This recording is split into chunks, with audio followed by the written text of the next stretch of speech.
Hey Giant Bomb, this is Red Devon. So today was the first day that us mortals had the opportunity to try out DJ Hero.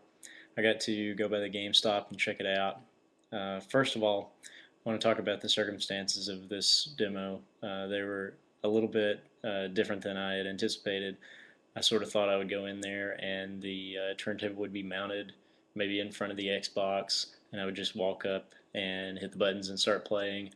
Um, but actually, I walked into the store and it was nowhere to be found. So um, I found the store manager and asked him if they were getting a demo for it, and he said they already had it. They just didn't have it out. So he went back to the back and grabbed the turntable in the game, brought it back out, lifted up the cover for their existing 360 demo unit, hooked up the turntable and put in the disc. The turntable is not wireless, by the way, which is kind of a bummer. But he hooked it up for me and took my driver's license so that I didn't bolt with it. But he got me set up to play, so I got to try it out. I played through the demo first of all. The first third of the demo was just tapping the buttons. So this shows you how to tap the buttons in time with the little icons coming down the screen. I didn't really need that part, but that's part of the demo, so I played through it.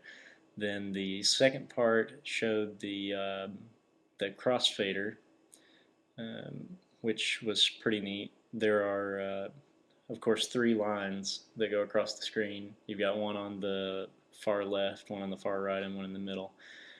The line on the far left will be in one of two different positions. If it's far over to the left, then your crossfader is in the left position.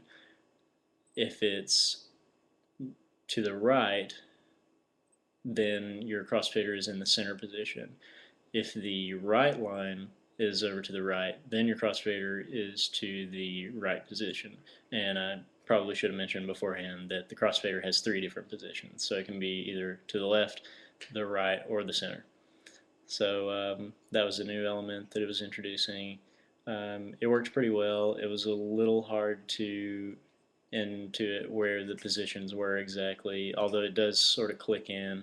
But if you're not used to it, it takes a little bit of adjustment. Anyway, then the next section was the scratching, which is very simple as far as I can tell. Although I have heard on the hard difficulty it gets a little more difficult.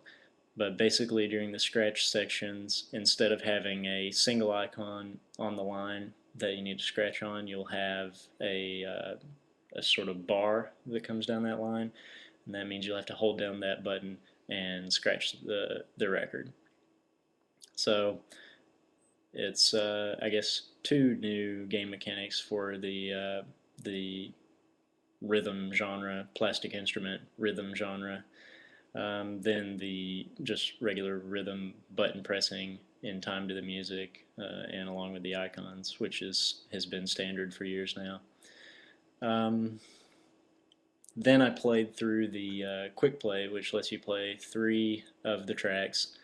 Um, I wasn't terribly impressed with the tracks. It's not really the kind of music I'm interested in, so I wasn't expecting to be blown away. But I was hoping that maybe the game would bring something new to the table. I sort of found that it really doesn't. I thought it was pretty much taking um, the Guitar Hero formula, and applying that to hip hop music.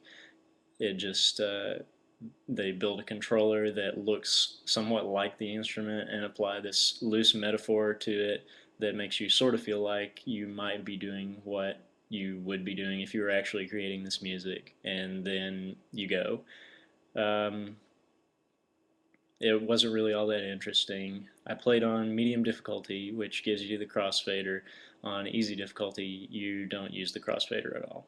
So I did try medium for that reason because I wanted to sort of get the full effect. Um, and there were spots where things got a little hairy. For the most part, I didn't have a lot of trouble. I'm not an expert guitar hero or rock band player on any instrument. Um, So I think rhythm gamers will not really have any trouble picking it up, and that's sort of one of its biggest detriments, at least for me, because I was hoping for something a little bit more, maybe another level. I think this sort of music is a unique opportunity where you could actually be involved in shaping the way the music sounds. And it seems like that is sort of what Scratch, the Ultimate DJ, is maybe trying to do. But if you go into DJ Hero expecting something along those lines, you're going to be disappointed. I'm glad I got to try it out. It was a neat experience, but I'm not biting at the bit to buy this game. I'm not going to reserve it. There's no way I'll pay $120 for it. Um, and honestly, I wouldn't be excited about paying just $60 for it. I don't really think it's a great new experience. It doesn't bring that much to the table for me. If you guys got to play it, reply to me and let me know what you thought. Maybe I'm overlooking something that would have made my experience a little bit richer. Just let me know in the comments. Thanks a lot. See ya.